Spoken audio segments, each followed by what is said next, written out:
Okay, we are here and we are talking about the fear of making mistakes with your bookkeeping, which I know I have. I'm here with Megan Dolly, my virtual CFO. Thank God for her, because I have fear about making mistakes too. And I actually do every so often. Yeah. When I do it myself, I make mistakes. So talk to us about that. It takes up mental space, right? It takes up this so much time and energy that could be spent on something else, right? Well, because So once you feel like you're digging yourself a hole worse and worse with your bookkeeping and you don't know how to fix it.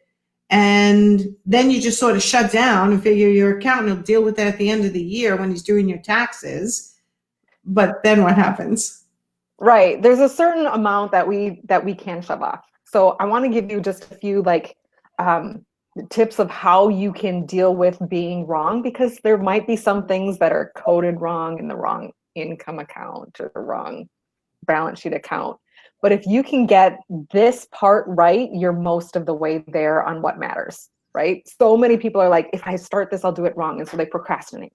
They don't do it. They've got this icky feeling of, oh, don't make me do my books because I don't really know how to do it. I might be wrong. And if I get something wrong, it's going to be devastating. I'm going to get audited. I'm going to have these tax penalties. And I mean, all these things, because you don't know what you don't know, kind of pile on your brain.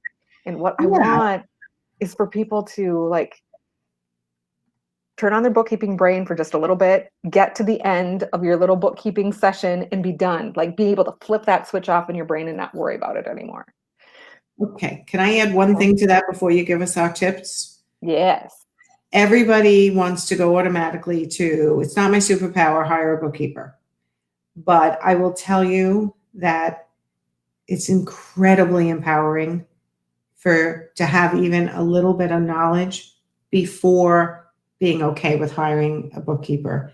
To have that knowledge of doing, like I'm doing it myself right now, the bookkeeping side, and I feel so empowered that now when I hand it back off, thanks to you, when I hand it back off to a bookkeeper, I am going to be a knowledgeable business owner, not a owner that just goes, I don't know how to do that. Somebody else has to do it, which is what I've done for a long time. Right. Outsourcing has its place. It really does. But would you hire somebody that says, hey, I know how to do marketing? That's all they said. I know how to do marketing. I'll take that off your plate. And you just give it to them. You have no idea if they're doing organic or if they're going to do ads, if they're going on Facebook, if they're doing face-to-face, if they're going to networking. You don't know. You're just like, I don't know how to do it. You do it. How is that healthy for your business? You would never do that, would you? Direct somebody at least and be able to oversee and have some kind of a knowledge whether they're doing it kind of right or whether they are completely off base. Yeah. You can't be in control of the relationship where you are paying somebody your hard-earned money. You can't be in control of that relationship if you don't know what to expect out of their work. Right. So, yes, totally. So, we're going to talk about reconciliations today. Ooh, I know. This is major avoidance for me, but yes, let's talk about it. If you learn one thing in your bookkeeping, whatever it is, even if you're doing it manually, if you're doing it in Excel, whatever, if you can reconcile your bank account, most of the mistakes, the big mistakes especially, will work themselves out, right? Forget how, if you have it coded in a wrong expense account, who cares? That doesn't really matter. An expense is probably an expense over there. Your tax person might find it. It doesn't matter. Okay. Oops, I put that in contractor instead of marketing. La-di-da. Okay. There are multiple switch that. That's not a big deal. Okay. Yeah. But what really matters in business is cash, right? You want to get your cash right. You want to know that you truly have $15,000 in the bank and you don't have actually negative $8,000 in the bank, right? That would suck. That's where you put yourself in a bad position. So if we can get you to get reconciled at once a month, that'll fix things, right? So Nancy, for instance, can I use it as an example? Sure. Okay. Going through your reconciliation, which is usually pretty easy if things are going smoothly, there's no double entries. QuickBooks will pretty much do it for you. Poof. But sometimes there's that little number up there in the corner that says, hey, there's something a little wonky here. Right. And then you go through transaction by transaction. You pull up your bank statement. You pull up QuickBooks and say, there's $100 on my bank statement. There's the $100 here. And you find out what that little wonky thing is over in your QuickBooks. So it could take anywhere between 30 seconds and maybe an hour, hopefully not an hour, to get your bank reconciled. But then when your bank account is reconciled, you know that your cash is right.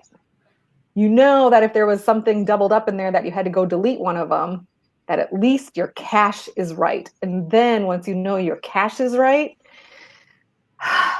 you can turn off your bookkeeping brain for the week.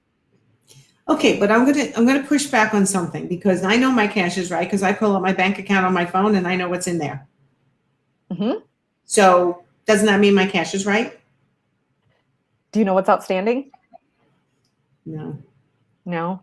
Do you know what's coming? Do you have a good feel for what's coming? That's the other benefit of the reconciliation, is going through, looking at your transactions, and you get a feel for the tempo. I do have a feel for but I have a very simple business model, unlike many businesses that have a ton of transactions going in and out of their bank accounts constantly.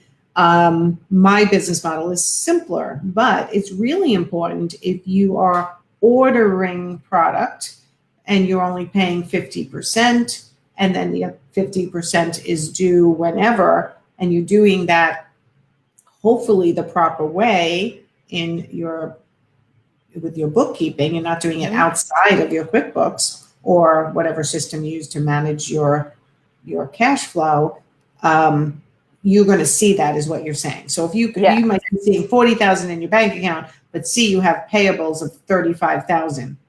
Yeah, now that gets into a little bit more advanced, right? So if your balance sheet is right, your income statement is right. That's generally how it goes. But I just want to start with step one. Like, I don't want to start getting you into like, now let's reconcile your liabilities, let's reconcile your AR, all of those things. Let's just get what really, really matters to get right, the cash. Let's just start there.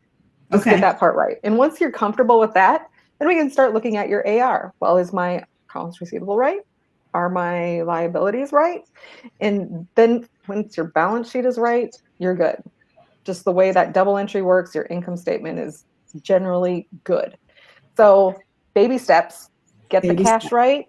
And you have my permission to turn off your brain once you get your cash right. And then once you get good at that, we'll add another little step of, okay, what's the next asset account we need to reconcile? Do your monthly reconciliation so that you can, it's also a great check on your bank account. Like, did anything come out that shouldn't have come out? Right? And if you run multiple bank accounts like I do, which is another whole conversation, you can see where the money is being allocated into which bank account, and making sure that that's right as well. Yeah. Believe it or not, banks still make mistakes these days. You know, and I think that's part of the reason why we tend not to. When I was younger, my father and mother trained me to do a bank reconciliation, my checkbook and the printed statement, and compare it to my register. Did you also get the physical checks back? Like, I remember when I was a kid, I'd sort the checks. Yes, right? Your bank statement would come with the physical checks with the holes in it, or the stamps, whatever, saying it was processed. And you'd go through and you'd check them off. Yep, yep, yep. And I think when it switched to digital, my brain stopped thinking like that's really still what you're doing. But now your QuickBooks is doing it for you. It's taking your bank statement and then taking your register, and it's comparing it, and it's spitting out any discrepancies. And then one by one, you fix the discrepancies or you investigate. So if I think of it from when I was a child, and for those of you who are younger, sorry, but those of you who are older, you're going to get what I'm saying. It makes a lot more sense. So when you said reconciliation to me, how long had it been since my account was reconciled? I was like, I don't know. Right? long time. I don't need to do that anymore. I just check my bank account. But sure enough, when we did it, we did find things that had to be corrected that made me more secure in what was in my bank account and what I'm spending. Mm-hmm. And actually, bank reconciliation is how I found out that I was misapplying. I had taken one payment from one client and I attributed it to a different client, and QuickBooks did it to this client number one, and I did it to client number two. And so I was missing out on like $1,500 that I didn't bill, and I didn't even know was missing. Well, I billed it. I didn't know that it was missing in terms of not When you being got paid. it in, it went to two separate clients. It went to the same. Right. So, Right. So I manually entered it. QuickBooks automatically entered it. And so I thought I was good. And it wasn't on my accounts receivable anymore. I lost track of it. And then I was like, wait a second. Bank reconciliation was like, Megan, you were never paid for this. Oh, interesting. I didn't know I wasn't paid for that. So now I could go back and get my $1,500 that I was still due. Thank you to my bank rec. Thanks to your bank rec. Okay. Mm-hmm. So we have this fear of making mistakes with our bookkeeping. Yeah. You're saying the way to get over that fear is by making sure you're doing your monthly bank reconciliation. Yeah, that is your double check. That's your first safety valve right there, is to do your bank rec, and then you can have that peace of mind of, even if everything's not perfect, everything's not in the perfect account, whatever it may be, you have that peace of mind that my cash is right. I'm good. Okay, so for those of you who are listening, who have relied on other people, and you've always felt like it's not quite right, but you just don't have time to pay attention to it, I'm telling you, do what I did, call Megan, and get it cleaned up, and then on a steady schedule of doing your bank reconciliations, because it makes a huge difference in how empowered you feel when you know your numbers, which is what Money Talk Tuesday is all about, is understanding how, as a business owner, you need to be connected to your numbers. You don't have to do everything yourself, but you have to have an idea of what is happening, get it to a certain point, happy if you hand it off, but don't hand off like the blind. Handing off something to the blind is not really going to be helpful. Yeah, you got to understand that stuff. That's part of doing business, right? That is the language of business, is your bookkeeping. If you want to be really good at it, you want to be really good at business, you got to learn the language. Got to learn the language. Okay. Thank you, Megan. Thank you, Nancy. It's always fun. Tell everyone how to get in touch with you.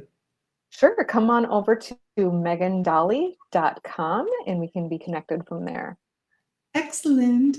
Okay. Thank you so much. I will see you next week for Money Talk Tuesday. And for everyone who's watching, I'm starting a new series on Friday called Fitness Friday, because one of my staff members is actually a fitness coach, and I didn't know it. She just recently started working for us. And I thought, you know what? Fridays is the day I have my hair up in a ponytail and no makeup. Usually try to get some more exercise than usual. And as an entrepreneur, we all struggle with fitting in healthy eating and fitness. And I feel like it just kind of rounded out my lives nicely. So stay tuned for that on Fridays. I'd like to see you come with hand weights.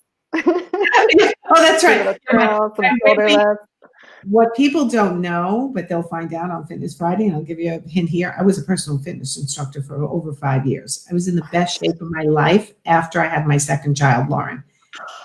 Literally the best shape of my life, even from when I was a teenager. I had 2 babies, and I was like rock solid hard. And now the weights I use are like little 3-pound weights. Like I could bench 100 pounds. So we're all going to get back in shape together with Fitness Friday. So we're going to have our money fitness on Tuesdays. We have our website fitness on, actually, I should start Mondays. Monday is our marketing. Tuesdays is Money Talk Tuesday. Wednesdays, website. Thursday are just my thoughts about what's happening in the week and things that have come up with clients that I want to talk about, teach you guys lessons specific to your businesses. And Fridays is going to become Fitness Fridays, where we're going to bring on one of my staff members who's also a fitness coach and start getting our bodies in shape too. I love that. I'm excited. So, all right. I will see you guys all tomorrow. All right. All right. Okay. Bye. Thanks, Megan. Thanks, Nancy.